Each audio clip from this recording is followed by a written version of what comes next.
Hello guys, kembali lagi bersama saya Nurgaya. Saya doakan semoga kalian selalu diberi kelancaran dan juga kesehatan. Oke, sebelum lanjut, jangan lupa klik subscribe, like, and comment. Kali ini saya akan menceritakan alur cerita film India Aca-Aca yang berjudul Anjam Petira tahun 2020. Film ini menceritakan sebuah kasus kriminal yang terjadi di India hingga polisi dan seorang konsultan kriminologi di kepolisian pun harus memecahkan kasus yang berantai ini. Apa tuh kasusnya? Nah, daripada lama-lama, bagaimana kisah selanjutnya? Langsung saja simak alur ceritanya di dalam NH Movie.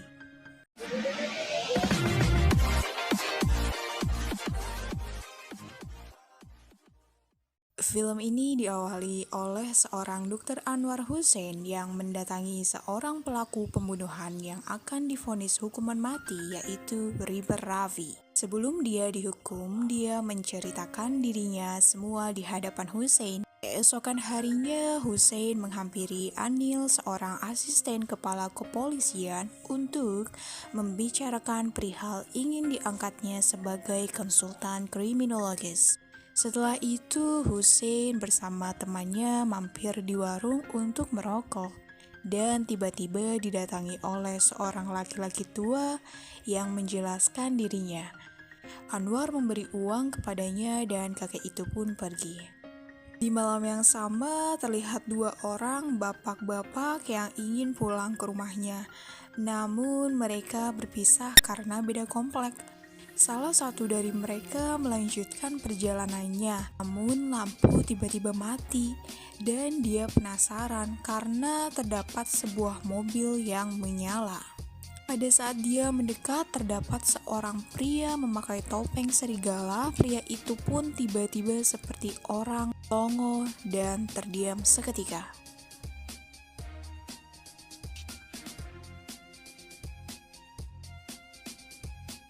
Pagi harinya di sebuah tempat para pekerja, terdapat dua orang yang sedang berjalan dan mereka melihat seorang pria yang pingsan dan terdapat darah. Karena mereka tidak berani untuk mendekatinya, mereka pun melapor kepada atasan mereka. Di lain sisi, Dr. Anwar sedang menangani pasien psikolognya. Tiba-tiba teleponnya berdering dan dia pun langsung bergegas ke TKP.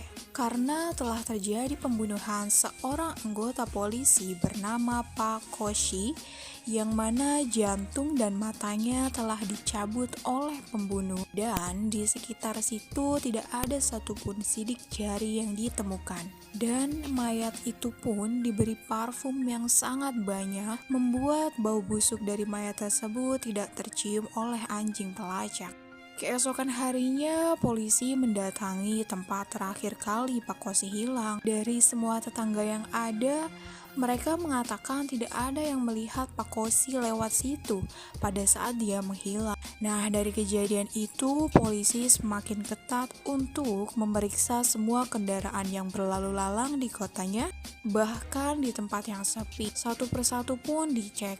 Namun, pada saat berjaga, seorang polisi sedang menelpon istrinya dan berjalan hingga ke arah yang sepi. Dan tiba-tiba lampu di daerah tersebut mati seketika. Dia melihat terdapat mobil yang menyala sendiri. Dia pun menghampiri mobil itu dan tiba-tiba datanglah seorang pria yang memakai topeng serigala. Ketika polisi itu pun seperti bengong, kedua temannya mencari si polisi yang hilang dan mereka menemukan teleponnya berada di sebuah jalan. Karena hal yang mencurigakan, mereka memberitahukan kejadian ini kepada kepala polisi dan semuanya pun bergegas ke TKP.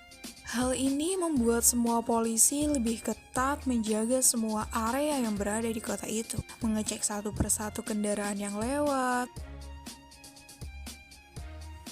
Namun, pada saat dua orang polisi sedang berjaga, mereka menemukan sebuah mobil truk yang mencurigakan. Polisi pun langsung mendekati mobil itu, tapi mobilnya perlahan mundur hingga ada yang mencegatnya dari belakang. Dan pada saat dibuka, mobil tersebut merupakan mobil yang mengangkut ganja. Lalu, pagi harinya ketua polisi mendatangi kantornya bersama sang supir. Supir ini ingin merokok ya di dekat pohon. Dia melihat ke arah kiri, dia melihat ada patung yang berada di pojokan. Karena penasaran, dia mendekati patung itu. Pada saat dia melihat, ternyata terdapat mayat sang polisi yang kemarin hilang. Polisi pun memeriksa TKP.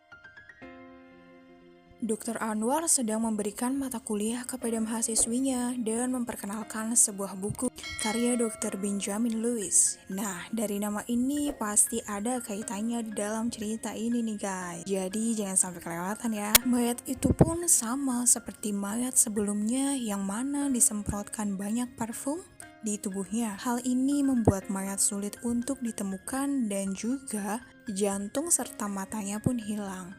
Apakah motif dari pembunuhan ini? Coba kalian komen di bawah ya guys. Akhirnya polisi pun melihat CCTV untuk mengetahui siapa yang membuang mayat polisi itu. Hingga satu hal ditemukan, ada sebuah mobil yang terdapat patung Rahwana dan festival kuil Dewi Sinta. Dan pertunjukan itu padahal sudah berakhir 3 hari yang lalu. Dan memang benar, CCTV yang mereka lihat itu sudah direkayasa, yang mana CCTV-nya sudah 3 hari yang lalu, bukan pada saat kejadian. Dan Anwar pun meminta Preti untuk melihat gambar mayat sebelumnya. Mereka menemukan juga terdapat patung di dalam TKP dan patung ini sangat berbeda dengan biasanya. Karena patung Dewi Hukum ini tidak memiliki penutup mata dan juga tidak ada nama yang membuatnya. Karena ini sudah mengarah ke peratasan, Anwar pun mendatangi seorang pemuda yang memiliki kemampuan meretas yang bagus. Dia bernama Andrew dan dia pun dibawa ke kantor polisi untuk menjadi sebagai anggota dalam penyelidikan ini. Kasus ini semakin rumit karena sudah banyak korban jiwa dari anggota kepolisian. Sehingga kepala polisi bernama Catherine menugaskan semua anggota polisi untuk memiliki strategis yang mana mereka menyebar satu persatu dan berjalan di tempat yang sepi dengan tetap terhubung satu sama lain. Strategi pun dimulai pada saat Catherine sedang berjalan, tiba-tiba terdapat mobil yang mengikutinya. Dan di belakang mobil juga sudah dipersiapkan satu anggota polisi yang bernama Paulson untuk menjaga Catherine. Pada saat mobil itu mendekat, ternyata itu seorang gerombolan anak-anak muda yang menggodanya. Catherine pun langsung menodongkan pistol ke hadapan mereka dan seketika pun kabur. Nah, pada saat Catherine sedang berbicara dengan Paulson, tapi tidak ada jawaban satupun dari Paulson. Dia pun melihat ke arah belakang dan ternyata Paulson itu sudah hilang dan meninggalkan HP serta walkie-talkie-nya mengeluarkan suara yang terdengar di seluruh kota.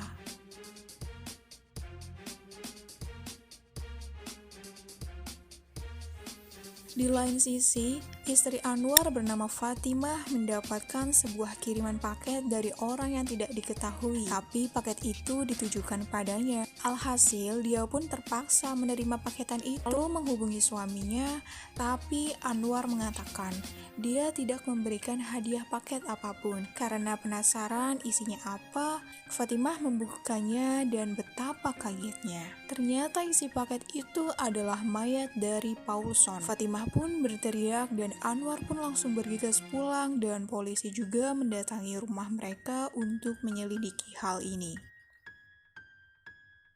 Dari hasil otopsi ditemukan sebuah sidik jari dan merujuk pada salah satu narapidana bernama Samir yang masih dipenjara dan termasuk orang yang berbahaya. Salah satu anggota pun mendatangi penjara Samir dan bertemu polisi di sana. Dia mengatakan bahwa Samir sudah bebas dan sebelum dia keluar, dia mengancam untuk membunuh Paulson dan petugas polisi lainnya yang terlibat dalam penangkapan. Semua polisi mencari keberadaan Samir, namun tidak ada jawaban sama sekali.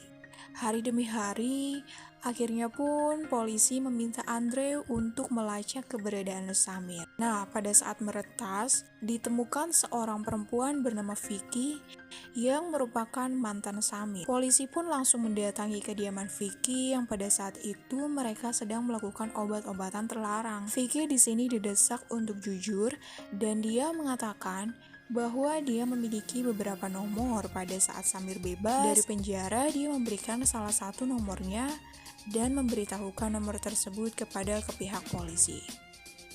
Dan Andre pun melacak kembali, keadaan Samir pun sudah ditemukan. Semua anggota polisi langsung mendatangi tempat Samir, dan ternyata Samir ditemukan sudah tewas beberapa hari yang lalu. Di lain sisi, tiba-tiba komputer Andre diretas oleh orang yang tidak diketahui dan ditampilkan seseorang yang sedang disiksa di dalam ruangan yang tidak diketahui tempatnya. Lalu Anwar pun mengambil secangkir teh dan tiba-tiba ada yang berubah dari patung itu. Dan dia melihat tanda tangan berinisial SD yang mana itu dibuat dengan timbal karbonat, yaitu senyawa logam yang berubah warna saat bersentuhan dengan uap setelah dicampur dengan tembaga. Andre pun melacaknya dan inisial itu bernama Sudhakar Devalokam dan rumahnya berada di Vodakam Cherry. Lalu esok harinya mereka pun datang ke rumah Sudhakar dan membicarakan perihal ini. Sudhakar menjelaskan bahwa 6 bulan yang lalu ada seseorang yang datang kepadanya lalu diminta untuk membuatkan patung dewi hukum dengan mata terbuka dari tembaga. Dan patungnya juga harus dibuat dengan mata yang bagus dan berwajah orang Malayam. Dan pria itu meminta juga patung ini dibuat tidak boleh ada tanda yang bisa menunjukkan identitas pembuatnya. Namun Sudhakar merasa ini hal yang aneh. Pada saat patung ingin selesai, dia pun memberikan tanda tangannya dengan mencampurkan karbonat timbal. Kepala polisi Catherine pun bertanya-tanya ciri orang tersebut. Sudhakar menjawab bahwa pada saat pria itu mengambil patungnya, dia membawa seorang pemuda tampan dan memberikan kacamata kepada Sudhakar. Dan dia pun memperlihatkan matanya yang ternyata mata Sudhakar diambil oleh mereka, sehingga dia tidak bisa mengenali mereka. Sudhakar pun menjelaskan bahwa ada 5 patung yang dipesan dan baru diambil 3 patung, yang mana artinya akan ada 2 orang lagi yang akan dibunuh. Di hari kemudian, seperti biasa, anggota polisi melakukan penjagaan yang super ketat dan salah satu anggota pun udah waktunya untuk pulang. Dia bernama Sarat. Pada saat dia sampai di rumahnya, tiba-tiba lampu rumahnya itu mati dan datanglah seorang pria menggunakan topeng serigala. Namun di sini polisi melakukan perlawanan, tapi tetap saja dia kalah dan langsung dibawa oleh pelaku itu. Nah, di atas ada tetangganya yang melihat, tapi dia diancam untuk dibunuh jika memberitahu siapapun. Esokan paginya di sebuah stasiun diperlihatkan seorang wanita yang membawa orang di kursi roda dan menaruh di sampingnya.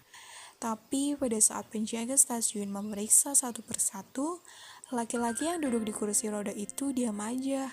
Dan ternyata dia adalah Sarat dalam keadaan yang sudah mati. Dari kejadian ini, kepala kepolisian pun ditangguhkan karena menganggap tidak memecahkan kasus dengan baik. Bahkan sudah banyak korban yang berjatuhan. Malam harinya si Anwar mendatangi Catherine. Dia menjelaskan bahwa di mayat Sarat ditemukan kandungan obat tidur zolpidem yang mana zat itu seperti menghipnotis korbannya. Selain itu, Anwar pun menemukan petunjuk baru dengan spinner. Akhirnya dia pun bergegas ke kantor menemui Prati dan melihat foto-foto para pelaku yang pernah memegang spinner. Dan ditemukanlah seorang pria bernama Simon Manjuran. Dia merupakan pelaku akibat pembunuhan orang tuanya sendiri yang sangat keji dan tinggal di Kotor, Pancaya. Dan juga dinyatakan bahwa Simon ini sudah tewas. Tapi Anwar tidak percaya. Nah, Anwar dan Andre pun menyelidikinya dengan mencocokkan wajah Simon dengan orang yang mengantarkan mayat Sarat pada saat di stasiun. Dan muka itu sangat cocok. Akhirnya dia pun ke kantor polisi dan menemui kepala polisi yang baru. Dia menjelaskan bahwa Simon ini masih hidup dan dijawab juga bahwa memang benar Simon hidup sampai 3 jam yang lalu. Kasus ini pun akan segera ditutup. Kejadian Simon mati pun baru terjadi pagi ini bahwa Simon melakukan tindakan bunuh diri. Karena Anwar masih mencurigakan bahwa kasus ini tuh belum ditemukan siapa dalangnya. Dia pun datang ke rumah Sudakar. Sudakar juga menjelaskan bahwa kemarin sore ada yang datang untuk mengambil patung yang ke-6 yang dia buat. Dan kali ini dia mengenali wajah orang tersebut. Lalu dia pun melukisnya dan dia adalah Dr. Benjamin Lewis. Karena shock, pelakunya adalah Dr. Benjamin Lewis, si Anwar pun langsung mendatangi kampung halaman Benjamin dan bertemu dengan tetangganya. Dia menceritakan bahwa pada saat Benjamin dan adiknya masih kecil, adiknya bernama Rebecca.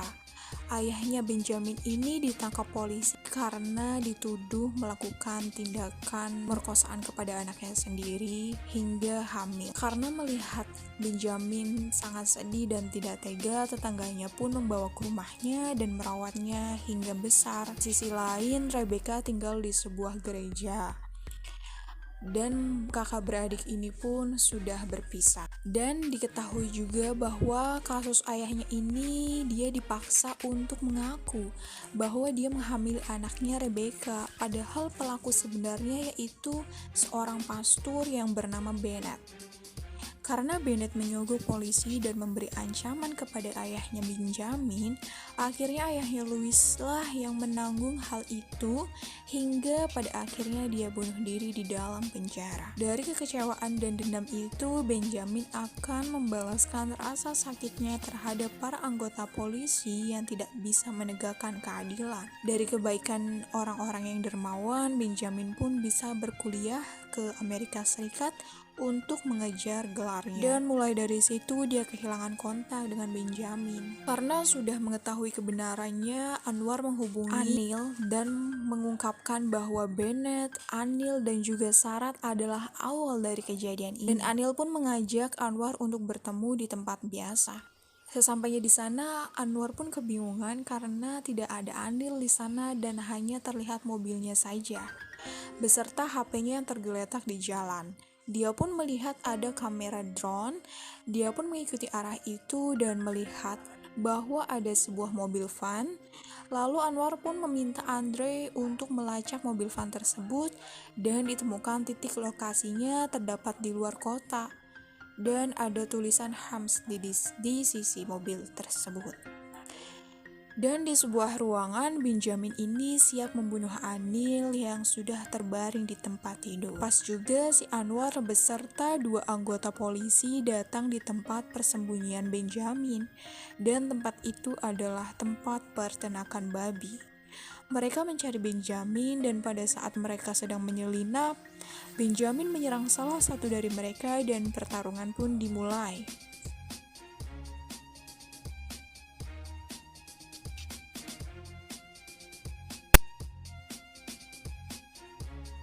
Lain sisi, Anwar menemui ruangan di mana Anil disekap. Pada saat dia ingin menyelamatkan Anil, tiba-tiba Benjamin datang dan menyerangnya.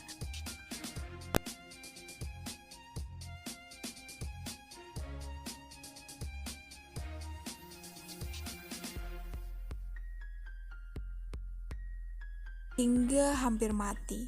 Namun kepala polisi Catherine memukul Benjamin dengan kayu tepat di belakangnya. Apakah ceritanya sudah selesai? Oh, belum guys. Setelah kejadian itu, si Anwar dibawa ke rumah sakit dan Benjamin pun sudah dibawa ke kantor polisi untuk diamankan. Pada saat Benjamin ingin dihadirkan dalam persidangan, namun mobil polisi yang membawanya mengarahkan ke arah lain. Dan pada saat sampai di sana, Benjamin ditembak mati di tempat.